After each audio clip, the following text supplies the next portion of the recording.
you've defined your problem or challenge and looked at the broader scope of the vendors, then you've narrowed it down, right? So you've looked at several vendors and you're like, okay, how am I going to now move forward? So basically, we already touched upon this. You are going to look at your own radiology workflow. How does a vendor fit into that radiology workflow, both on a technical aspect, but also on a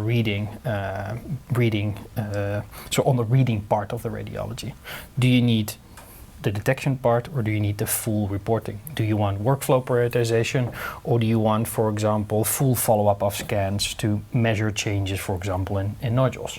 So that's when you go deeper into the actual workflow that you have yourself and the needs that you have, and then you start to really pick apart the different vendors and see what features that they have. And maybe also to add to that is one thing, of course, which is great here to do is so ask for references or check out anybody else who's using this application. Maybe you can call someone and say, hey, what do you think? Does it work for you? Yeah, how has it been integrated in your organization? Was it easy to do that? What were the limitations, etc.? Wow. So with ViChest, we give an example here as well. It works fully in the background. It's integrated within the PACS, and then you have conversations with potential customers of ours or other vendors to validate the claims that the companies are making. So that's a good suggestion, or that's definitely something you should do before adopting any of the AI solutions that are out there right now, because it's still a new market. Absolutely.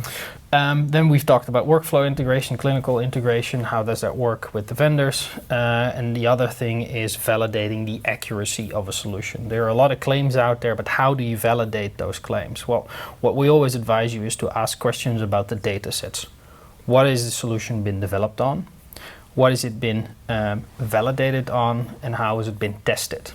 So, for example, how have we done that is we've developed a data set with 45,000 different scans. We've annotated them ourselves to provide more detailed information on the scans, and the AI has been trained on those scans. Then we've validated it with 2 different data sets.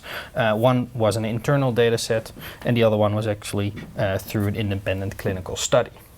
So understanding the data sets gives you a clear understanding of how accurate a solution is and how generalizable the solution is and can be used. So that's the big thing, right? Is that the test set, is that how does that translate to your specific environment? And in your hospital with your scanners, is the test set that this, say, nice performance curve that you can see in a study or in a brochure, is that actually applicable to my situation where I may have different protocols or different comorbidities or distributions or different type of patients?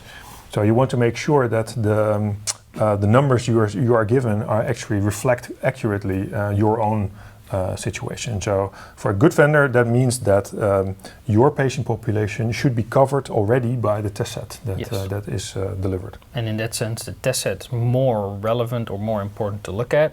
Yes. Because that is what the accuracy is based on. Correct. Okay. So the last part, what you should then look at is the certification. We just touched upon it. Initially, when you start to look at vendors, you see if they have any certification. But at one point, when you've looked at the data sets and you want to validate that you can actually use it in your clinical practice for the purpose that you intend to, confirm that the certification has been acquired for the solutions. So, for example, there are all kinds of different levels of certification, from specific decision support systems to prioritization systems. They all have their own levels of certification. Yeah, or being a second reader or a first reader or even an autonomous reader. Yeah.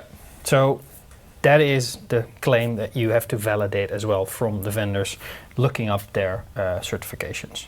An important thing there is that some vendors are actually providing their solutions already commercially, but they're only usable as research solutions and not allowed to be used in clinical practice until they've actually received their certification.